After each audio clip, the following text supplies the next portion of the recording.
यशोदा रानी मंत्र जानती थी, वो तो गांव की गोपी थी, उसको मंत्र कहां पता था। कहते हैं एक मंत्र ऐसा है जो सबको पता है। वो मंत्र क्या है? बोले महामंत्र है। वो मंत्र नहीं है, महामंत्र। महामंत्र क्या है? बोले भगवान का नाम जो है वो महामंत्र है। महामंत्र जोई जपत मरे सो, महामंत्र जोई जपत।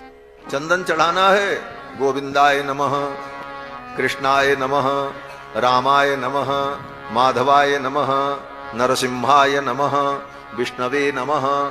भगवान का जो नाम तुम्हारे मुख में आ जाए वही नाम लेकर के भगवान की पूजा कर लो। मंत्र नहीं मालूम है तो क्यों? बोले ये महामंत्र है भगवान का नाम, और ये मंत्र सबके लिए है, स्त्री पुरुष बालक वृद्ध कोई भी व्यक्ति। लोग पूछते हैं महाराज घर में हम पूजा कैसे करें, किस मंत्र से चंदन चढ़ावें, किस मंत्र से पुष्प चढ़ावें। बोले इस चक्कर में मत पड़ो, ये सब पंडित जी लोगों के लिए ठीक है, उनको सब मंत्र याद रहता है। जब पंडित जी आएंगे उस दिन खूब मंत्र पढ़ करके करा देंगे। लेकिन रोज की जो पूजा है उसमें मंत्र नहीं मालूम तो भगवान का नाम लेकर के ही सब पूजा समर्पण कर दो। भगवान का नाम स्वयं में महामंत्र है, और किसी भी कार्य में इस मंत्र का प्रयोग कर सकते हो। किसी भी कार्य, आपको लगे कि बालक को नजर लग गई तो भगवान का नाम पढ़ करके फूंक मार दो, ठीक हो जाएगा। विश्वास होना चाहिए, भगवान के नाम में विश्वास हो। आपको लगे कि हमको कोई भय है तो स्वयं भगवान के नाम का उच्चारण करने लग जाओ। नाम मंत्र बड़ा अद्भुत है और सबके लिए। भगवान के नाम मंत्र में किसी नियम, शुद्धि और विधि का कोई बंधन नहीं। मैया यशोदा ने भी भगवान का नाम ले लेकर के कन्हैया के एक एक अंग में गोबर का टीका लगाया। मैया ने थोड़ा सा गोबर लिया और चरणों में लगाया। अव्यादजोंघ्रिमणिमास्तव जान्वथोरु, घुटने में गाय का गोबर लगाया। यज्ञोच्युतः कटितटम जठरम हयास्यः, कमर में गोबर का टीका लगाया और कहा यज्ञ नारायण भगवान की जय। मैया ऐसे बोली होगी, अब उसको व्याकरण वकरण कहां मालूम रहा होगा, तो यज्ञ नारायण भगवान की जय कह करके कमर में टीका लगा दिया। जठरम हयास्यः, कन्हैया के पेट में गाय के गोबर का टीका लगाया और कहा हयग्रीव भगवान की जय। हयग्रीव भगवान का नाम ले लिया। इस प्रकार से विष्णुर्भुजम, कन्हैया की भुजाओं में गाय के गोबर का टीका लगाया और यशोदा मैया ने कहा विष्णु भगवान की जय। ये महामंत्र है, जिस कार्य की सिद्धि चाहो सब हो जाएगा। भगवान का नाम साधारण नहीं, और ये सिद्ध मंत्र है। एक एक नाम भगवान के सिद्ध मंत्र हैं। मैया यशोदा ने यही किया। मैया यशोदा कहती हैं कि इंद्रियाणि हृषिकेशः, भगवान हृषिकेश मेरे बालक के इंद्रियों की रक्षा करें। प्राणान नारायणो वतु, हृदय के पास गाय का गोबर लगाया कन्हैया के छाती में और मैया ने कहा नारायण भगवान की जय। नारायण भगवान इसकी रक्षा कर।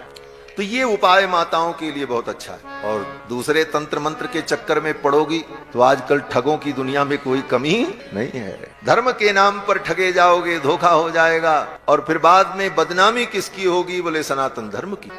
इसलिए बहुत आडंबर में और बहुत पाखंड की ओर जाने की आवश्यकता नहीं। जो सनातन है वही ठीक है। मैया यशोदा ने कन्हैया के अंग अंग में गाय का गोबर लगा करके टीका लगा करके कृष्ण का संरक्षण किया। फिर जमुना जल से स्नान कराया, दूध पिलाया, और फिर कन्हैया को नींद आ गई। कन्हैया सो गए। क्यों? बोले थक गए थे। इतनी बड़ी पूतना का वध किया था, इतना बड़ा काम किया है महाराज, छोटा मोटा काम नहीं। गोप ग्वाल बालों ने कहा महाराज कन्हैया तो सुरक्षित है, लेकिन इस पूतना का क्या करें? इतनी बड़ी पूतना का अंतिम संस्कार कैसे किया जाए? इसको कौन उठाएगा, चिता पे कैसे रखेगा? बोले क्या जरूरत है अंतिम संस्कार करने की? हाँ बोले बात तो सही है, लेकिन अगर पूतना का अंतिम संस्कार नहीं हुआ तो 6 कोस लंबी चौड़ी पूतना, उसके शरीर में कई हजार टन मांस रहा होगा। इतना मांस सड़ करके दुर्गंधि पैदा करेगा। जंगली जानवर उसे नोच नोच करके खाएंगे, पूरे गांव में दुर्गंधि फैलेगी, जीना मुश्किल हो जाएगा।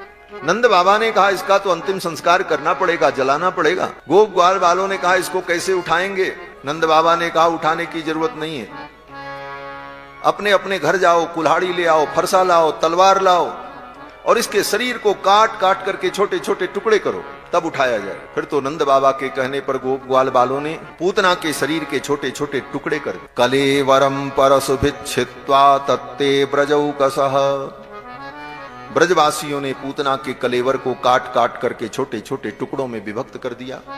उन सब टुकड़ों को उठाकर ले जाकर जमुना के तट पर रखा, लकड़ियां रखी, आग लगा दी, चिता जलने लगी। जब चिता जली तो पूतना की चिता से सुगंधी प्रकट हुई। चिता से जो धुआं प्रकट हुआ, उस धुएं से पूरा ब्रजमंडल महकने लगा। सबको चिंता थी कि ये सड़ जाएगी तो दुर्गंध फैलेगी, लेकिन पूतना की चिता जब जली तो पूरे ब्रजमंडल में सुगंधी फैल गई। ऐसा धुआं जैसे यज्ञ हो रहा हो, धूप जलाया गया हो। सुखदेव जी कहते हैं कि दह्यमानस्य देहस्य धूमश्चागुर सौरभ। पूतना के दह्यमान चिता से धूमश्चागुर सौरभ, ऐसी सुरभि फैली, ऐसी सुगंधी फैली कि पूरा ब्रजमंडल महमा महमा महकने लगा। राजा परीक्षित कहते, महाराज ये पूतना तो पापिनी थी, इस पापिनी की चिता से इतनी सुगंधी कैसे है? बड़े बड़े पुण्यात्मा व्यक्ति का भी शरीर जलता है तो मांस के जलने की दुर्गंध आती है, वहां खड़ा होना मुश्किल हो जाता है। इसीलिए चंदन की लकड़ी, घी, धूप, करायल ये वस्तुएं चिता में डाली जाती हैं कि मांस के जलने की दुर्गंध दब जाए और वहां खड़े लोगों को कोई परेशानी न हो। लेकिन पूतना की चिता में न किसी ने चंदन की लकड़ी डाली थी, न धूप डाली, लेकिन पूतना की चिता से सुगंधी प्रकट हुई। दह्यमानस्य देहस्य धूमश्चागुर सौरभः। ऐसा कैसे हुआ? तो सुखदेव जी कहते हैं, राजन उत्थित कृष्ण निर्भुक्त सपद्याहत पापमनः। भगवान गोविंद कृष्ण ने पूतना के पयोधर का पान किया। कृष्ण के द्वारा पूतना के शरीर का जो स्पर्श हुआ, भगवान तो पवित्र को भी पवित्र करने वाले हैं। पवित्राणाम पवित्रम यो मंगलानाम च मंगलम दैवतम देवतानाम च भूतानाम यो व्ययः पिता। ऐसे भगवान ने जब पूतना के शरीर का स्पर्श किया तो पूतना का शरीर परम पवित्र हो गया। इस कारण से पूतना के शरीर से सुगंधी आई। और एक कारण यह भी था कि भगवान का जो मुख है, उस मुख की जो सुगंध है, कैसी सुगंध? बोले छोटा बच्चा जो दूध पीता है, दूधमुहा बच्चा जिसको कहते हैं, कभी उसके मुख के पास अपनी नाक ले जाकर के घ्राण करो तो सोंधी सोंधी दूध की सुगंध आती है। भगवान श्याम सुंदर के मुख की जो सुंदर सोंधी सुगंध थी, वह सुगंध पूतना के संपूर्ण शरीर में व्याप्त हो गई। भगवान ने जब अपना मुख लगाया तो वह सुगंधी उसके पूरे शरीर में व्याप्त हो गई और पूतना की चिता से दिव्य सुगंधी आई। सुखदेव जी कहते हैं, राजन ये पूतना कितनी भाग्यशालिनी थी, क्या भाग्य था इसका? कहते हैं देखो, भगवान के वो चरणारविंद, जो चरणारविंद भक्तों के हृदय में विराजमान रहते हैं। पदभ्याम भक्ति हृदयस्थाभ्याम, पदभ्याम भक्त हृदयस्थाभ्याम वंद्याभ्याम लोक वंदितैहि। ये पूरा वाक्य भगवान के चरणारविंद की विशेषता के लिए बताया गया। कैसे चरण? बोले पदभ्याम भक्त हृदयस्थाभ्याम, जो भक्तों के हृदय में रहते हैं वो चरण। और कैसे चरण? बोले वंद्याभ्याम लोक वंदितैहि। तीनों लोकों में बड़े बड़े लोकपाल, दिग्पाल, देवता जो सारी दुनिया के द्वारा वंदित हैं, पूजित हैं, वे देवता भी जिन चरणों की पूजा करते हैं, ऐसे चरण। पदभ्याम भक्त हृदयस्थाभ्याम वंद्याभ्याम लोक वंदितैहि। ऐसे अपने उन दिव्य चरणारविंदों को पूतना की छाती पर रखकर तब भगवान ने दूध पिया था, ऐसे थोड़ी पिया। पूतना की छाती पर भगवान का चरण, और जब दूध पी रहे थे तो भगवान अपने चरणों को धीरे धीरे हिला रहे थे। बच्चा जब दूध पीता है तो अपने पैर को धीरे धीरे हिलाता रहे। भगवान अपने चरणों को जब हिलाते थे तो वो पैर, भगवान के चरण पूतना की छाती में टकरा जाते थे, मानो भगवान अपने चरणों से पूतना की छाती पर ठोकर मार मार करके उसके जन्म जन्मांतर के पाप ताप संताप को धुल रहे थे। पूतना परम पवित्र हो गई और भगवान ने पूतना को माता की गति प्रदान की। सुखदेव जी कहते हैं, हे राजन, इस कथा को जो श्रद्धा पूर्वक सुनता है वो भगवान गोविंद के चरणों की भक्ति को प्राप्त करता है। इस कथा का यही फल बताया है। इसका फल क्या है? कहते हैं, शृणुयात श्रद्धया मर्त्यो गोविंदे लभते रतिम। जो श्रद्धा पूर्वक इसे सुनता है वो भगवान गोविंद के चरणों की रति को प्राप्त करता है, भगवान के चरणों की भक्ति उसे प्राप्त हो। भगवान ने पूतना का उद्धार किया। और एक बात श्री रामावतार में और श्री कृष्णावतार में, दोनों अवतारों में भगवान ने सबसे पहले राक्षसी का ही वध किया। रामावतार में सबसे पहले भगवान ने ताड़का को मारा, रावण इत्यादि मारीच सुबाहु तो बाद में मारे गए। सबसे पहले भगवान ने किसको मारा? राम जी ने ताड़का को, और कृष्ण भगवान ने पूतना। दोनों अवतारों, और दोनों के नाम भी 3-3 अक्षर, ताड़का और पूतना। दोनों का आकार प्रकार भी एक जैसा ही था। दोनों अवतार में भगवान ने सर्वप्रथम राक्षसी को मारा। ये ताड़का और पूतना कौन है? बोले ये अविद्या का स्वरूप है, और दोनों अवतार में भगवान ने अविद्या का नाश किया। इसके बाद कथा आती है, भगवान 3 महीने के हो गए, भादों में प्रकट हुए। भादों के बाद कुआर, कार्तिक और फिर मार्गशीर्ष मास आ गया। 3 महीने के ठाकुर जी हो गए। मैया ने सोचा ठंडी के दिन है, कन्हैया को स्नान कराना है, तो पूरी तैयारी कर लें तब कन्हैया को स्नान करा। मैया ने पूरी तैयारी की, औषधि मिश्रित जल तैयार किया, अपनी सखियों को बुलाया, गीत गाने वालों को बुलाया, बाजा बजाने वालों को बुलाया, और यशोदा रानी ने अपने बालक का अभिषेक किया। बादित्र गीत द्विज मंत्र वाचकैश्चकार सोनो रभिषेचनम सत। सती यशोदा रानी ने गोविंद कृष्ण का अभिषेक किया, और स्नान कराने के बाद नूतन नवीन वस्त्र धारण करा करके पालना में लेटा दिया। जब पालना में लेटा दिया तो कन्हैया पालना में लेटे लेटे किलकारी मार रहे हैं, दोनों मुट्ठी को बंद किए हुए हैं और अपने नन्हे नन्हे चरणों को हिला रहे हैं। क्या झांकी है? भक्तजन कहते हैं कि भगवान पालना में लेटे हुए, मुट्ठी को बंद किए हुए, अपने चरणों को हिलाते हुए उपदेश कर रहे हैं। क्या उपदेश कर रहे हैं? बोले मुट्ठी को बंद किए हुए भगवान ये उपदेश कर रहे हैं, संसार के प्राणियों, तुम्हारा भूत भविष्य वर्तमान, तुम्हारा भाग्य सब कुछ मेरी मुट्ठी में है, तुम्हारी मुट्ठी में कुछ नहीं। तुम्हारा सब कुछ मेरी मुट्ठी में है, तुम्हारा भाग्य भी मेरी मुट्ठी में है। तो भक्त कहते हैं महाराज ये मुट्ठी कब खुलेगी, ये मेरा भाग्योदय कब होगा? तो भगवान अपने नन्हे नन्हे चरणों को हिलाते हुए संकेत करते हैं, इन चरणों की शरण ग्रहण कर लोगे उस दिन तुम्हारा भाग्योदय हो जाएगा। माम एकम शरणम ब्रज, मुझे एक परमात्मा की शरण में आ जाओगे तो तुम्हारा भाग्योदय हो जाएगा, तुम्हारे लिए ये मुट्ठियां खुल जाएंगी, तुम्हारा भाग्य खुल जाएगा। और जीव का सच्चा भाग्योदय तो उसी दिन होता है जिस दिन वह भगवान की शरण ग्रहण करता है। पालना में लेटे लेटे भगवान अपनी लीला से ये उपदेश कर। सखियां पालना झुलाती और गीत गाती हैं। क्या गाती हैं? बोले सारी दुनिया का पालन करने वाले आज पालना में झूल रहे। जग पालक झूल रहे पड़े पड़े पालना, छटा को निहारी जरा होश को संभाल। जग पालक झूल रहे पड़े पड़े पालना, जग पालक झूल रहे पड़े पड़े पालना, छटा को निहार जरा होश को संभालना, छटा को निहार जरा होश को संभालना।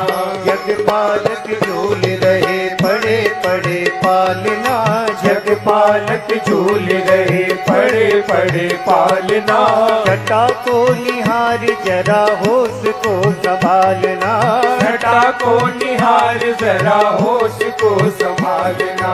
जगर मगर कांति होत बाल रूप नाथ की, जगर मगर कांति होत बाल रूप नाथ की, लहर लहर लहरे हैं अलके प्रिय मात की, लहर लहर लहरे हैं अलके प्रिय मात की। टुकुर मुकुर हेरन की, टुकुर मुकुर हेरन की, टुकुर मुकुर हेरन की, टुकुर मुकुर हेरन की, पूछो कछु हालना, टुकुर मुकुर हेरन की, पूछो कछु हालना। छटा को निहारी जरा होश को संभालना, छटा को निहार जरा होश को संभालना। जग पालक झूल रहे पड़े पड़े पालना, जग पालक झूल रहे पड़े पड़े पालना, छटा को निहार जरा होश को संभालना, छटा को निहार जरा होश को संभालना।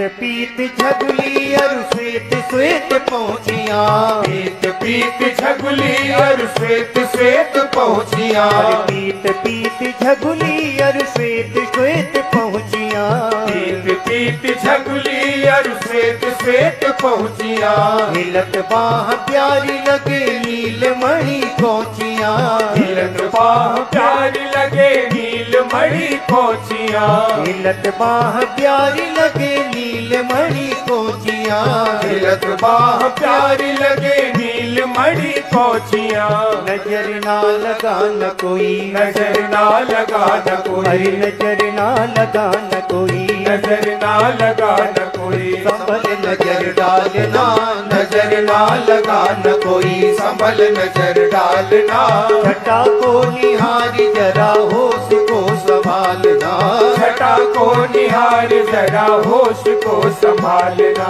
जग पालक झूल रहे पड़े पड़े पालना, जग पालक झूल रहे पड़े पड़े पालना, छटा को निहारी जरा होश को संभालना, छटा को निहार जरा होश को संभालना। जय हो।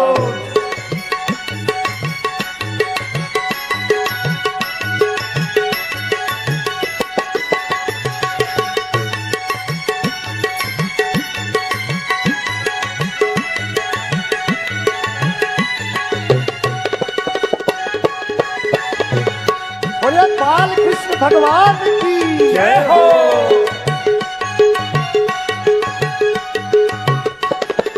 किलकारी देत बेहस कैसे को बखानिए, किलकारी देत भी हंस कैसे को बखानिए, किलकारी देत बेहस कैसे को बखानिए, किलकारी देत भी हंस कैसे को बखानिए, पता न कबित सके चित्त बीच जानिए, बताना कबित सके चित्त बीच जानिए, अरे बताना कबित सके चित्त बीच जानिए, बताना कबित सके चित्त बीच जानिए, मोहिनी सिदार रहो मोहनी सिडार अरे रहो, मोहनी सिदार रहो मोहनी सिडार रहो, यशोदा को लालना, मोहनी सिडार रहो, यशोदा को लालना, छटा को निहारी जरा होश को संभालना, छटा को निहार जरा होश को संभालना, जग पालक झूल रहे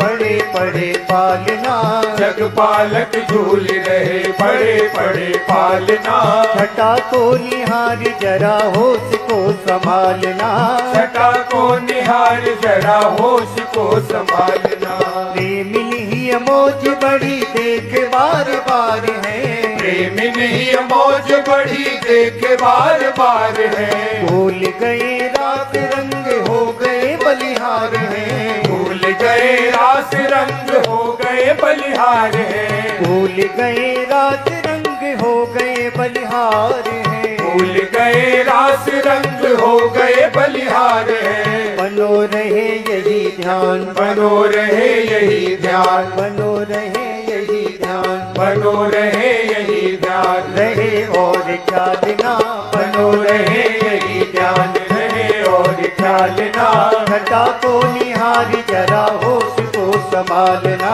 छटा को निहार जरा होश को संभालना, जग पालक झूल रहे पड़े पड़े पालना, जग पालक झूल रहे पड़े पड़े पालना, छटा को निहारी जरा होश को संभालना, छटा को निहार जरा होश को संभालना, छटा को निहारी जरा होश को संभालना, छटा को निहार जरा होश को संभालना, छटा को निहारी जरा होश को संभालना, छटा को निहार जरा होश को संभालना।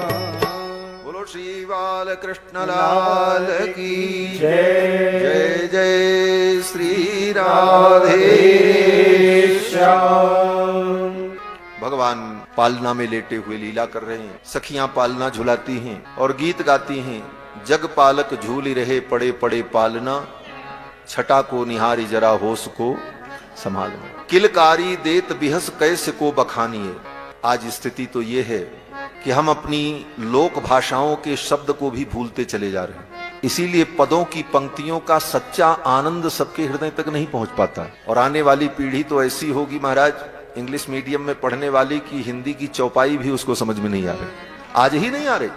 बड़े बड़े घरों में हम जाते हैं तो बच्चों से कहो कि पढ़ो तो रामायण की चौपाई नहीं पढ़ पाए, बाकी सब कर लेंगे, कंप्यूटर चलाएंगे, इंग्लिश के पत्र पढ़ेंगे, किताबें पढ़ेंगे सब, लेकिन हिंदी की चौपाई भी पढ़ना नहीं। आधुनिकता की होड़ में हम अपनी भाषा और संस्कृति से इतनी दूर जा रहे हैं, हमारी पीढ़ियां इतनी दूर जा रही हैं कि आने वाला भविष्य बड़ा खतरनाक। उन तक धर्म का सिद्धांत और अपनी सनातन संस्कृति का स्वरूप कैसे पहुंचाया जाएगा, माध्यम क्या बनेगा, यह एक बड़ा विचारणीय विषय। आज अपनी लोक भाषा, मातृभाषा सब कुछ हम छोड़ते जा रहे हैं, तो महापुरुषों की जो रचनाएं उन भाषाओं में है उसको हम कैसे समझ पाए। अब जो समझता है उसको तो परम आनंद मिलता है। किलकारी देत बिहस कैसे को बखानी है, भगवान किलकारी मार करके जब हंसते हैं, जैसे बच्चा हंसता, किलकारी देत बिहस कैसे को बखानिए, उसका क्या वर्णन किया जाए। किलकारी देत बिहस कैसे को बखानिए, बताना कवित्त सके चित्त बीच जानिए। कोई कवि उसका वर्णन नहीं कर सकता, कैसे जाने, बोले चित्त बीच जानिए, हृदय से देख करके, हृदय के भाव से ही उसे अनुभव कर सकते हैं। बताना कवित्त सके चित्त बीच जानिए, मोहिनी सी डारी रहो यशोदा को लालना, छटा को निहारी जरा होश को संभालना। नजर ना लगाना कोई संभल नजर डालना, छटा को निहारी जरा होश को संभाल। पीत पीत झंगुली और श्वेत श्वेत पहुंचिया, हिलत बाह प्यारी लगे नीलमणि कोचिया। मैया ने स्नान करा करके पीले रंग का झबला पहना दिया है, मुलायम वस्त्र का बना हुआ कंचुक कन्हैया को धारण कराया है। पीत पीत झंगुली और श्वेत श्वेत पहुंचिया, हिलत बाह प्यारी लगे नीलमणि कोचिया। ऐसा सुंदर भगवान का बाल रूप, बाल स्वरूप। भगवान पालना में लेटे थे, उसी समय कंस का भेजा हुआ एक असुर आया, सक्टासुर। मैया ने भगवान का पालना, वहीं आंगन में एक बैलगाड़ी थी, टूटी फूटी पुरानी बैलगाड़ी थी, वो किसी काम में नहीं आती। उस बैलगाड़ी के ऊपर मैया यशोदा बर्तन भाड़ा रखती थी। गांव था, गांव में ऐसे ही सब होता है। दूध दही की मटकी, बर्तन भाड़े और बहुत सारी चीजें उसके ऊपर रख देती थी। उसी बैलगाड़ी के पास में ले जाकर कन्हैया का पालना रख दिया, क्योंकि लोगों की भीड़ थी, आना जाना लगा था, तो पालना बीच में रहेगा तो असुविधा होगी। उसी बैलगाड़ी के पास पालना को रख दिया था। सब लोग अपने अपने कार्य में लग गए, आनंद का वातावरण था। उसी समय कंस का भेजा हुआ एक असुर आया जिसका नाम सक्टासुर। ये सक्टासुर क्यों आया, बोले कंस ने पहले पूतना को भेजा था, पूतना लौट करके गई ही नहीं मथुरा, और जो आए भगवान के पास वो लौट करके नहीं गए। भगवान कहते हमारे पास जो आता है आने का रास्ता है, फिर जाने का रास्ता नहीं। यद गत्वा न निवर्तन्ते तद्धाम परमम मम। भगवान के चरणारविंद में जाने के बाद फिर लौटने का रास्ता नहीं होता। यही तो नारद जी ने कह करके दक्ष प्रजापति के 10,000 पुत्रों को साधु बना दिया था। दक्ष प्रजापति के 10,000 पुत्र सृष्टि का विस्तार करने जा रहे थे, नारद जी चुपके से पहुंच गए। साधुओं का यही काम है, उनके तो अपने बेटा बेटी होता नहीं, दूसरे के बेटा बेटियों को साधु बना देते हैं और उसी से उनका काम चलता है, अगली पीढ़ी उनकी उसी से चलेगी। भाई साधुओं की परंपरा कहां से चलेगी? साधु के बाद कौन साधु बनेगा? एक स्वामी के बाद दूसरा स्वामी कौन बनेगा? तो महात्मा लोग भी घर गृहस्थ में जाकर उन्हीं के बच्चों को साधु महात्मा बना लेते हैं। क्यों? बोले घर गृहस्थ ही उनको वस्त्र देता है, कपड़ा देता है, भोजन देता है, तो आगे वाली पीढ़ी भी तो वही देगा। नारद जी चुपके से पहुंच गए और जाकर के उन बच्चों से कहा क्या करने जा रहे हो? दक्ष प्रजापति के 10,000 पुत्रों ने कहा हम सृष्टि करने जा रहे। बोले सृष्टि कैसे करोगे? एक बात का पता है तुम्हें? पुत्रों ने कहा क्या? बोले ऐसी गुफा देखी है जिस गुफा में जाने का रास्ता हो लेकिन निकलने का रास्ता न हो। पुत्रों ने कहा महाराज ऐसी गुफा तो हमने नहीं देखी। बोले तब क्या सृष्टि करोगे? पहले उस गुफा का पता लगाओ। बोले कैसे पता चलेगा? बोले चलो हमारे साथ। ले जा करके उनको पर्वत की कंदरा में बैठा दिया और भगवान का ध्यान सिखा दिया, मंत्र सिखा दिया। बोले जप करो। अब वो जप करते करते आज तक बैठे हुए हैं और भगवान को प्राप्त हो। बोले तो ये भगवान के चरणों में जाने का रास्ता जो है ये फिर लौटता नहीं है। जो भगवान के पास जाता है वो लौट के आता नहीं। पूतना गई फिर लौट के आई ही नहीं। कंस ने सोचा कितना काम हुआ, क्या पता पूतना अभी तक आई नहीं। तब सक्टासुर को भेजा था, बोले जाओ पता लगाओ पूतना कहाँ है। सक्टासुर आया, पता लगाया। सक्टासुर को पता चला कि इस बालक ने ही पूतना को मारा है। तो सक्टासुर ने सोचा चलो मैं इसे मार करके तब मथुरा चलूं और महाराज कंस को बताऊं तो महाराज प्रसन्न होंगे। और सक्टासुर आया, वो जो बैलगाड़ी रखी थी उसी बैलगाड़ी में वो असुर प्रविष्ट हो गया। मायावी था, वायु रूप था, प्रविष्ट हो गया और उसने सोचा ये बैलगाड़ी ढकेल दें और ये बैलगाड़ी इस पालना पर गिरेगी और इसी में बच्चा दब करके मर जाए। सक्टासुर ने बैलगाड़ी को जोर से धक्का दिया, बैलगाड़ी बड़े वेग से पालना की ओर बढ़ी। तब तक भगवान श्याम सुंदर ने पालना के अंदर से अपने चरण को निकाला, उधर से बड़े वेग से आती हुई बैलगाड़ी को भगवान ने अपने चरण से ठोकर मार दी। बैलगाड़ी आकाश में उछल गई, दूर जाकर के गिरी धड़ाम से। उसके तो परकच्चे उड़ गए महाराज। लोग दौड़े, इतनी बड़ी बैलगाड़ी उतनी दूर गिरी जाकर के, न आंधी न तूफान न कोई कारण, किसी को कुछ समझ में नहीं आया। देखा एक दैत्य मरा पड़ा, उसके हाथ पैर सब बिखर गए थे महाराज, किसी को कुछ समझ में नहीं आया। तो सब लोगों ने बच्चों से पूछा, छोटे छोटे बच्चे वहां जो खेल रहे थे और कन्हैया के पालना के पास छोटे छोटे बच्चे खेलते रहते थे और विशेष करके श्री बलदाऊ भैया 1 वर्ष के हो चुके थे। तो बलदाऊ भैया कन्हैया के पालना को पकड़ करके खड़े हो जाते थे और कन्हैया को निहारते रहे। और भी बच्चे वहीं खेल रहे। गोप ग्वाल वालों ने पूछा तुमने कुछ देखा? तो बच्चों ने जो देखा था वो बताया। उन्होंने कहा कि रुदतानेन पादेन क्षिप्तमेतन्न संशयः, रोते हुए इस बालक ने अपने चरण प्रहार से इस बैलगाड़ी को उछाल दिया। बड़ों ने जब सुना तो उनको विश्वास नहीं हुआ, बड़ों को विश्वास नहीं हुआ। उन सब ने कहा ऐसा नहीं हो सकता, इतना छोटा बालक जो अपने से अपनी करवट न बदल सके वो इतनी बड़ी बैलगाड़ी को अपने चरण प्रहार से कैसे उछालेगा? ये संभव नहीं। भगवान की लीला को, भगवान की महिमा को तर्क के द्वारा नहीं जाना जा सकता। उन्होंने तर्क लगाया, कितना छोटा बालक अपने से अपनी करवट नहीं बदल सकता तो इतनी बड़ी बैलगाड़ी को कैसे उछाल देगा? ये तर्क ठीक है लेकिन भगवान के लिए नहीं ठीक है। भगवान तो कर्तुम अकर्तुम अन्यथा कर्तुम समर्थ, वो कुछ भी कर सकते, उनके लिए असंभव कुछ नहीं। इसलिए भगवान को तर्क के द्वारा कभी नहीं जाना जा सकता। लोग तर्क के द्वारा जानने का प्रयत्न, वेद व्यास जी कहते हैं कि तर्का प्रतिष्ठानात्, तर्क की अप्रतिष्ठा है, तर्क की अप्रतिष्ठा है। अप्रतिष्ठा माने उसका अंत नहीं है। एक तर्क करो फिर दूसरा तर्क उसी में आ जाएगा, तीसरा आ जाएगा। तर्क के द्वारा आप परमात्मा को नहीं जान सकते, लेकिन इसका मतलब ये नहीं है कि तर्क की उपयोगिता नहीं है। आंशिक रूप से तर्क की भी उपयोगिता है। श्री मनु जी महाराज कहते हैं यस तर्केणानुसंधत्ते स धर्मो वेदनेतर, धर्म के तत्व को, परमात्म तत्व को, ब्रह्म तत्व को जाना जाता है। कैसे? बोले तर्क करते हुए। लेकिन तर्क की भी एक सीमा होती है, उस सीमा में रहकर। वो सीमा क्या है?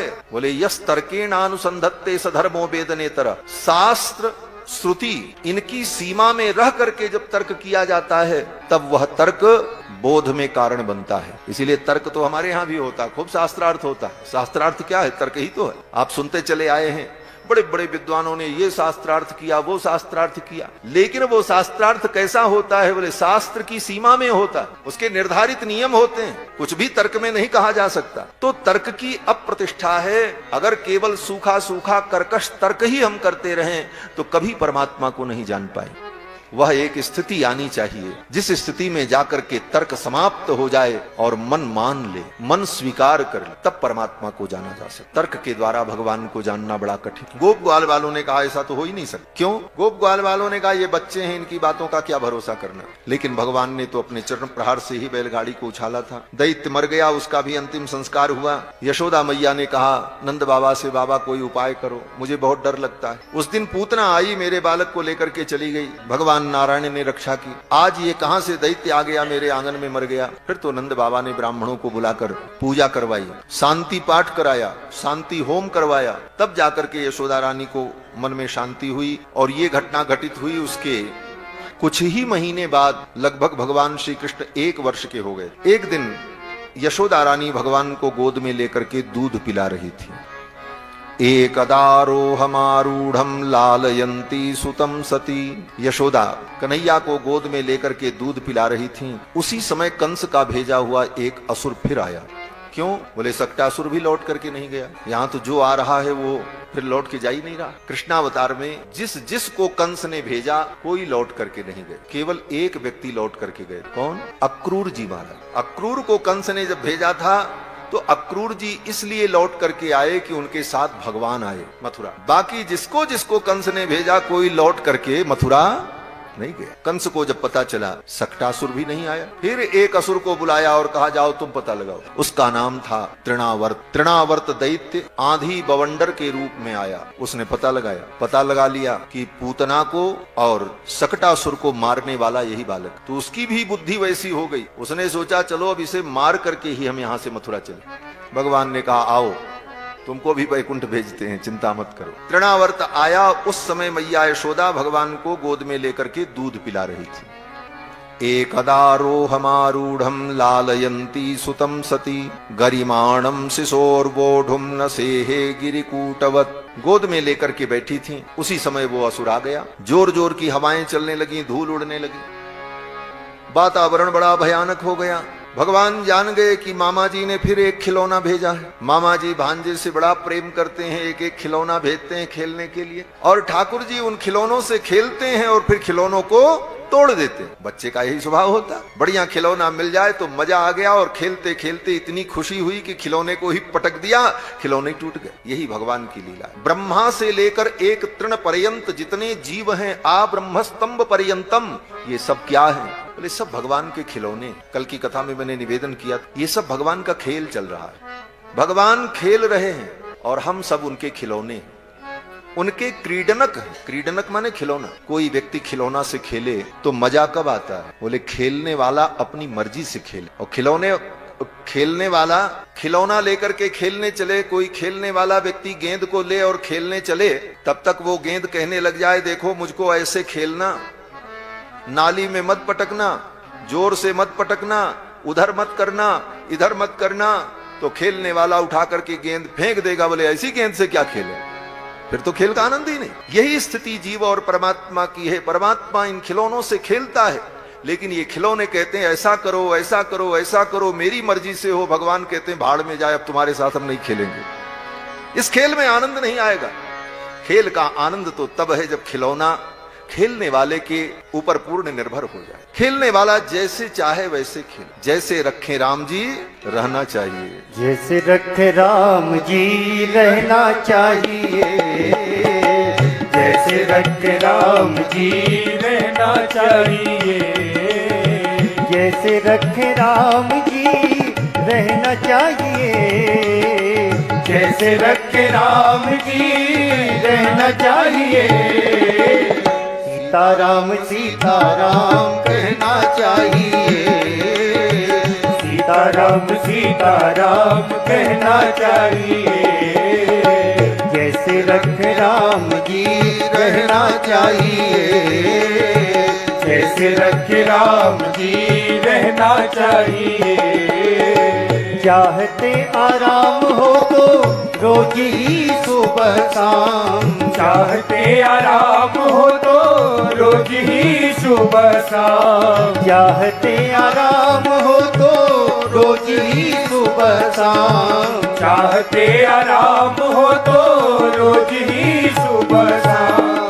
सीताराम सीताराम कहना चाहिए, सीताराम सीताराम कहना चाहिए, जैसे रखे राम जी रहना चाहिए, जैसे रखे राम जी रहना चाहिए।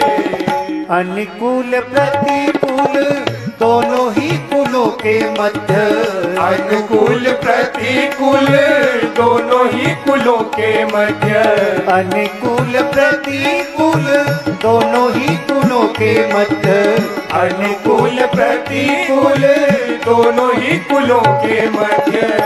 सरिता समान सदा बहना चाहिए, सरिता समान सदा बहना चाहिए, जैसे रखे राम जी रहना चाहिए, जैसे रखे राम जी रहना चाहिए।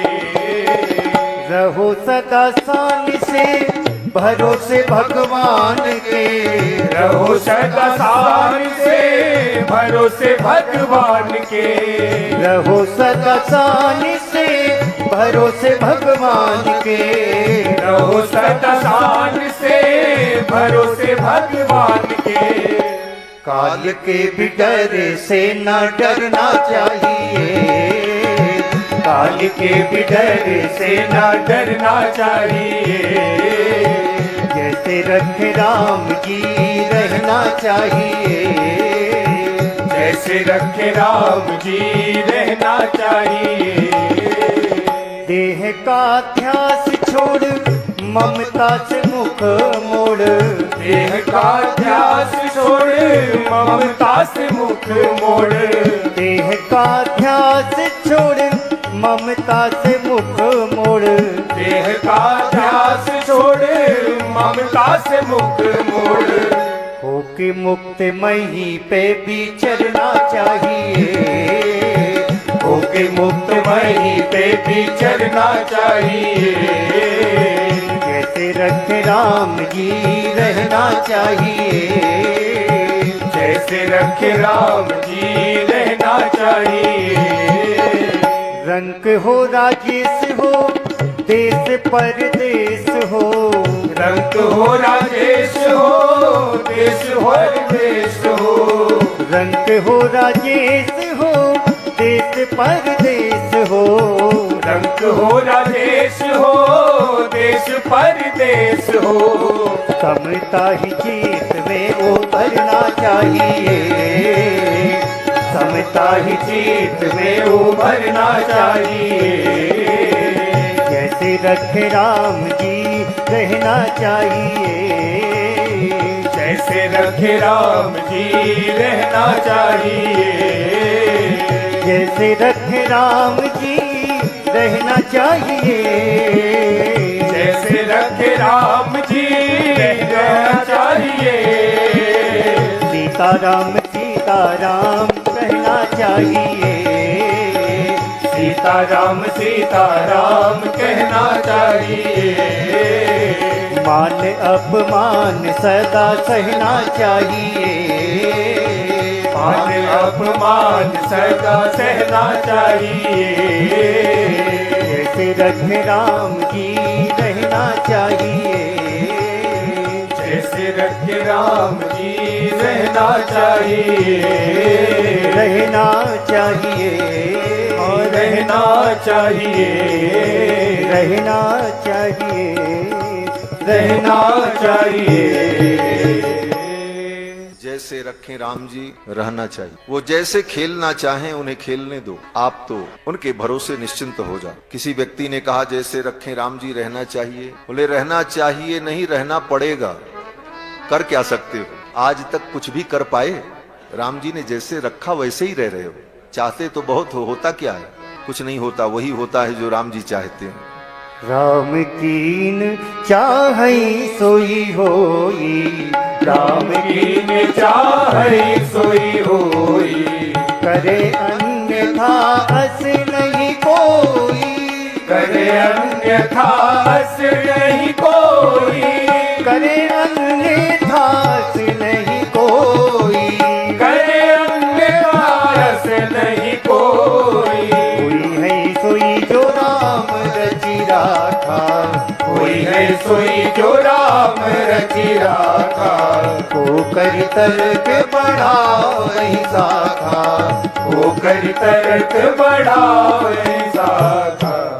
भगवान जो करेंगे वही। इसलिए भगवान के खेल में आनंद हो, इसलिए पूर्ण समर्पण।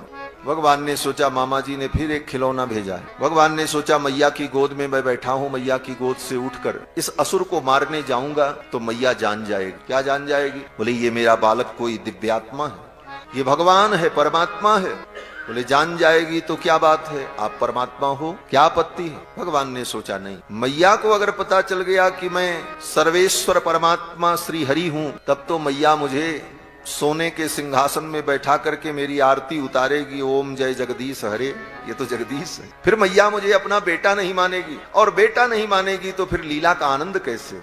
मैया मुझे बेटा माने, मैं गलती करूं, मैया डांटे, मैं रोऊं, फिर मैया मुझे पुचकारे दुलारे, तब तो लीला का आनंद। इसलिए लीला के सुख के लिए भगवान ने अपने ईश्वरत्व को, अपनी सर्वज्ञता को, अपने प्रभाव को लीला में सर्वत्र छिपाने का प्रयत्न किया। भगवान ने सोचा मैया चली जाए कोई काम करने तो मैं भी अपना काम कर लूं। लेकिन मैया तो भगवान को गोद में लेके बैठी। भगवान ने क्या किया, बोले अपने गरिमा शक्ति को बढ़ा दी। गरिमाणम शिशोर्वोढुम न सेहे गिरिकूटवत।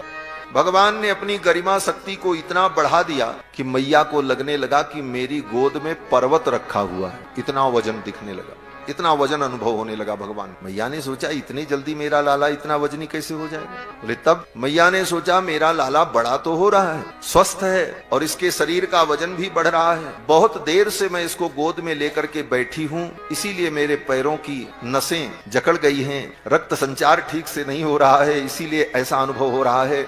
यह सोचकर यशोदा रानी ने कन्हैया को अपनी गोद से उतार करके जमीन में बैठा दिया और कहा, कन्हैया अब तुम थोड़ी देर खेलो, मैं कुछ घर का काम कर लूं। श्याम सुंदर कृष्णचंद्र को गोद से उतार करके भूमि पर बैठा दिया और घर का कुछ काम करने चली।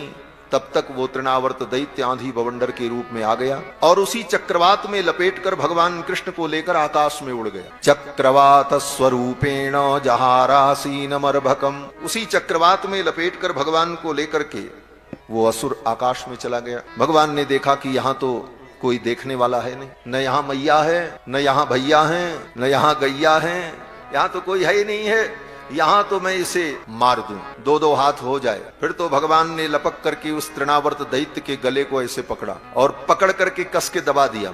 गल ग्रहण निश्चेष्टो दैत्यो निर्गत लोचन।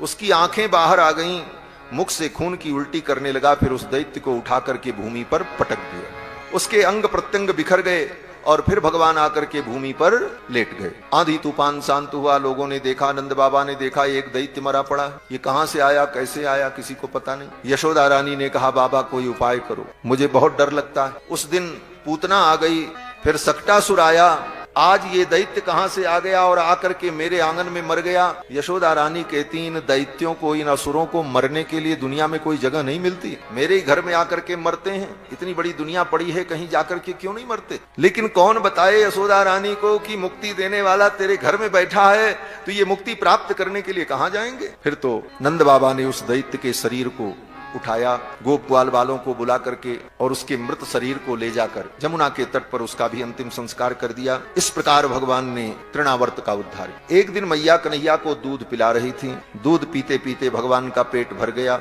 लेकिन माँ का स्तन छोड़ नहीं रहे। दूध भी नहीं पी रहे थे और माँ को छोड़ भी नहीं रहे थे। माँ के स्तन को मुख से पकड़ रखा था और मुस्कुरा रहे थे, टुकुर टुकुर देख रहे थे। मैया ने कहा, बस दिन भर तुझे मैं दूध पिलाऊंगी तो घर का काम कौन करेगा। माताओं को बहुत सारे काम होते हैं, बहुत जिम्मेदारियां। कन्हैया को गोद से उतार दिया और कहा, अब तुम खेलो, मैं घर का काम करूं। लेकिन भगवान का मन था कि मैया अभी मुझे गोद में लेकर के लाड करे, दुलार करे। लेकिन मैया को तो बहुत काम था। गोद से जब उतार करके सामने खड़ा कर दिया तो भगवान को अच्छा नहीं लगा। भगवान ने सोचा, मेरी इतनी बड़ी अवहेलना, इनका दूध पीने के लिए, इनको सुख देने के लिए मैं अपना वैकुंठ छोड़ करके चला आया। क्या मेरे पास दूध की कमी। दूध के समुद्र में ही भगवान का निवास, क्षीर सागर। भगवान ने कहा, इनका दूध पी करके इनको पुत्र सुख देने के लिए मैं वैकुंठ छोड़ करके आया और इनको मेरी चिंता नहीं, इनको घर के काम की चिंता। तो आज मैं बता ही दूं मैं कौन हूं। भगवान को भी ताव आ गया। ठाकुर जी ने कहा, आज मैं बता दूं मैया